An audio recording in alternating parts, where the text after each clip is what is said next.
All right, let's go ahead and talk about how the Middle Ages kind of come to an end.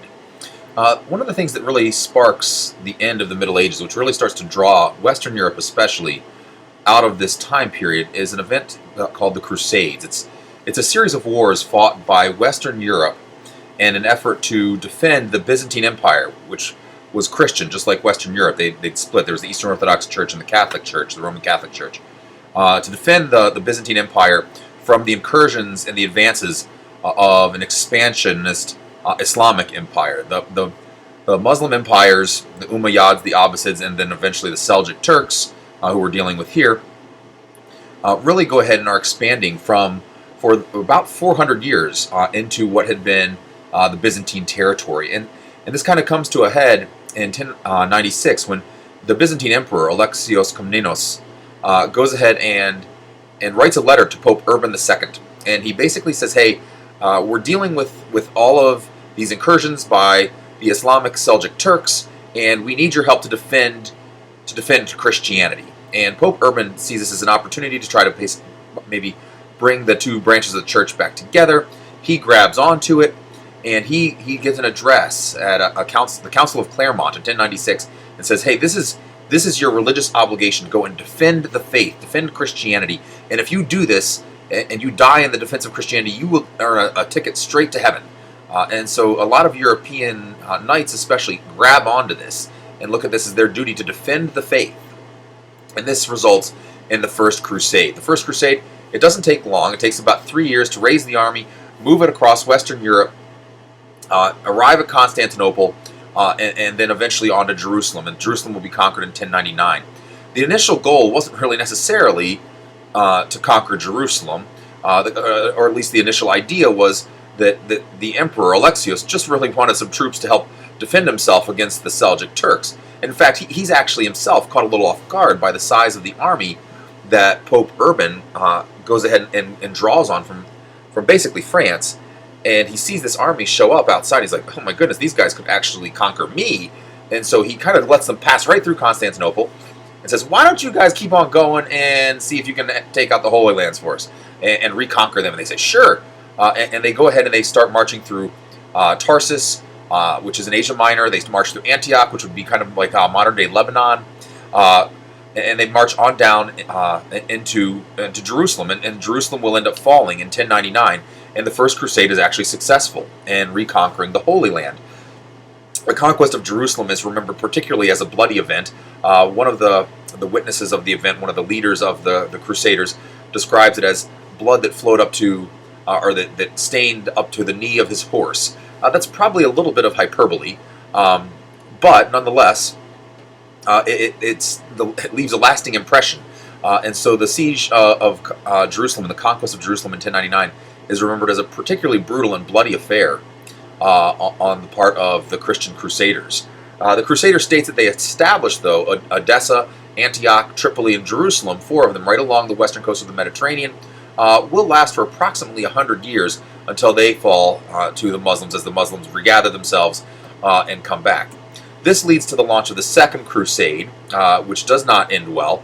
It ends in Damascus, which is in modern-day Syria, and the Europeans are sent packing. The Third Crusade ends basically kind of in a draw. Richard the Lionheart tries to reconquer the Holy Lands, and he is met on the field of battle by one of the more famous Islamic generals to come out of the time period, Saladin or Saladin, depending on who you listen for the pronunciation. And Saladin is really not able to get Richard the Lionheart out, but Richard the Lionheart is not able to defeat him either. And so they basically fight to a stalemate, and Richard decides, you know what, this is too expensive, I can't stay here anymore. He meets with Saladin and says, tell you what, if you promise that Christians can have safe passage on pilgrimages down to Jerusalem, I don't want to stay here any longer, and you don't want to fight me any longer. And Saladin says, you're right, I really don't want to fight you any longer. So he goes ahead, says, fine, that works for me. And Richard says, yes, that works for me too. And Richard goes ahead and leaves and accomplishes basically nothing. And so that really comes to an end. And then there's a series of other crusades, the Children's Crusades and different things like that, which are also unsuccessful. The really only crusade that is successful in accomplishing its objective of conquering the Holy Land is the First Crusade. The last crusade never actually even makes it to the Middle East. The last crusade gets to Constantinople, at which point the crusading knights ask the Byzantine emperor for payment, he says, I don't have money to pay you. They get angry, and they actually turn their forces on Constantinople itself, and Constantinople falls to the Crusader army in 1204, and they sack the city. The Byzantine Empire basically goes ahead and falls apart there. They gather themselves after about 50 years and kind of come back, but they're never at full strength. And so by 1453, about 250 years after the sack of Constantinople, the Byzantines will finally go ahead and fall to the Seljuk Turks, or to the Ottoman Turks, rather, excuse me. And so really, in a strange sort of way, the Crusades, one of the last results of the Crusades, is they end up leading to the downfall of the Byzantine Empire, the empire that they were initially, way back at the very beginning, called upon to defend. Other results of the Crusades, especially for Western Europe, are also profound.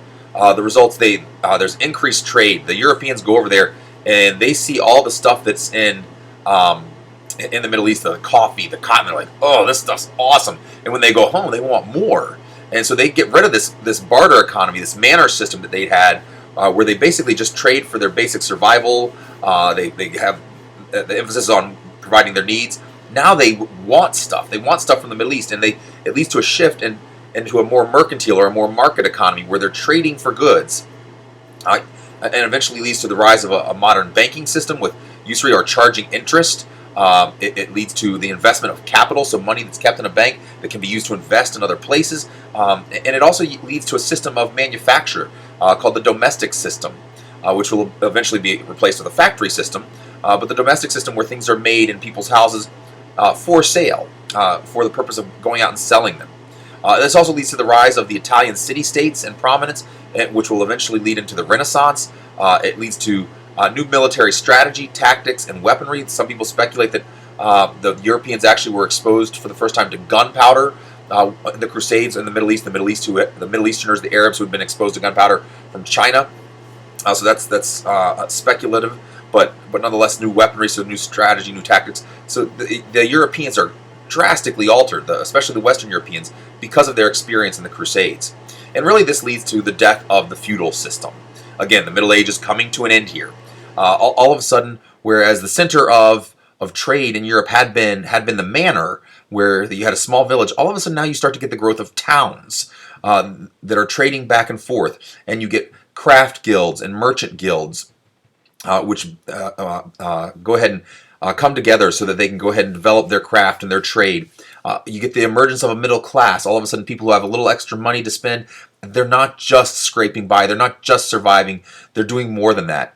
And as the towns start to grow, they don't want to just owe their allegiance to a lord, and they grow large enough that the lord can't really force them to anyway, and so they start asking for more rights, and this leads to charters where the nobility will give certain rights to certain townspeople, especially if they pay for them and stuff like that. And so really you're starting to see the emergence of a form of government here that is based upon something that's written down, like a constitution, and that's vastly different as these towns grow. Another thing that really affects this and really leads to the rise of a middle class into these towns throughout in trade is the Black Death, the bubonic or the pneumonic plague. Ironically, also kind of brought in from kind of the Crusades and this trade through the Mediterranean. The bubonic plague, the pneumonic plague, the Black Death had actually started in China. It had traveled westward through the Middle East and eventually gets brought into Europe. It actually traveled on the fleas on rats and boats. And so as that trade develops, it actually brings this in. It actually decimates the European population. A third of Europe's population is completely gone. And this leads to the opportunity to whole towns have been wiped out. And so now there's all this land, there's all this opportunity, labor becomes very valuable, so people get paid more money because there's not as many people around to do stuff. And this actually helps lead to the rise of the middle class in the towns and stuff like that. And so in a strange sort of way, the Black Death, as tragic as it was, also opens a door.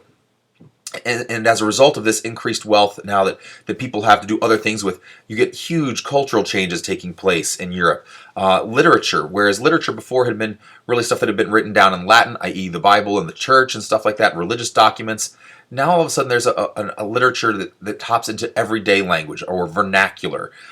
Things like Dante's Divine Comedy or Chaucer's Canterbury Tales. It serves as entertainment where people go and read, not because they're trying to go ahead and memorize a certain bit of knowledge about about theology, or maybe about an education or whatever. It becomes something that's just for its own joy. Education also changes drastically. Education, which had prior been pretty much the exclusive domain of the very, very elite nobility and really the church, now goes and you start to get the development of universities, and you get the development of what's called scholasticism, which is the introduction of reason into education, and reason from which our beliefs are drawn. Whereas, during the Middle Ages, your beliefs dictated what you reasoned. Now there's a shift, and it says no, reason should dictate what you believe, and so all of a sudden this is a huge fundamental shift in how people are starting to think, and this leads to the development of the modern scientific method, and the development of science in Europe. And you get huge changes in art and architecture as well, especially architecture. Prior to this time period, the architecture had primarily been Romanesque, which was big and heavy and stout, and then you get the Gothic architecture arising, which is light, where huge windows, where light pours into buildings. So Romanesque architecture, very dark, Gothic, light everywhere. And then you also get another significant change in politics, the rise of the nation state. Three nations in particular really start to come out of this: France, Britain, and Spain, as monarchs start to consolidate their power. Britain and France in particular with the 100 Years' War. 100 Years' War fought really primarily in France, and it's really an effort by Britain to go ahead and exert control over France, and France to try to kick Britain out of France. It all goes back to William the Conqueror, who had also been the Duke of Normandy. And so the British monarchs had a claim to France. And so one of the descendants, Edward, actually, when one of the French kings dies and he doesn't have an heir, he says, hey, my mom was from Aragon, and so I have a claim to this throne. And so I should be the king of France and the king of England. The French don't like that, so they resist, and this leads into the 100 Years' War, where you get figures like Joan of Arc. The 100 Years' War actually was kind of going in Britain's favor. It looked like Britain was making some headway in France, and maybe they might actually be able to exert control over France and enter, this 17, 18-year-old peasant farm girl who says she's received a vision, and she rallies the French forces and really turns the tide. And it's really the 100 Years' War and the French finally kicking the British out that cements France as a nation. And then again, Louis XI's reign after that further solidifies France. Britain, coming out of the 100 Years' War, they're struggling a little bit. And right after the 100 Years' War, they end up with the War of the Roses, which is basically a British civil war between the nobility. It's not a huge, devastating civil war where the entire country is, in the fields. It's really between the nobility in an effort to find out who's going to be the next king. And this really kind of starts to again cement the image of Britain as an island nation. They're not involved with the continent anymore, and they really start to shift their identity and kind of regroup. Spain, on the other hand, really comes out of this, and it's finally in the 1400s that they go ahead and kick the last of the Moors, or the Almoravids, or the Berbers, out of the Iberian Peninsula in what's called the Reconquista. The Reconquista, the Muslims conquer the Iberian Peninsula in 700, and most scholars will say that the Reconquista begins in 722, and for the next 700 years, the Christians and the Muslims are fighting back and forth for control of the Iberian Peninsula, and finally in 1492, Isabel of Castile and Ferdinand of Aragon marry, and they will go ahead and expel the last of the Moors, last of the Muslims, from Granada, which is in the southern portion of the Iberian Peninsula, completing the Reconquista and claiming the Iberian Peninsula once again for Christianity. And this really establishes, Spain as a force, as a power. And again, this is right after this. This is when Isabella says, "Hey, Columbus, why don't you just go see if you can find the new find India?" And he instead discovers the Americas. So this is all happening right around that time, and that really catapults Spain into the lead and becoming the dominant nation of Europe, at least for a time, right after the Reconquista. So you really get the rise of these three nations, France, Britain, and Spain, as the leading nations in Europe. Then the church, there are huge challenges to the church right around this time as well. So their role is changing from the state France is getting powerful, and they want to go ahead and move the papacy into France. And they actually, for a time, have two popes. It's called the Great Schism, where you have a pope in France and a pope in Rome. And the French king is saying, "Hey, the pope should be here, and I should be able to go ahead and bring him over here." The papacy in Rome says, "No, the pope should decide," and so the church is in charge.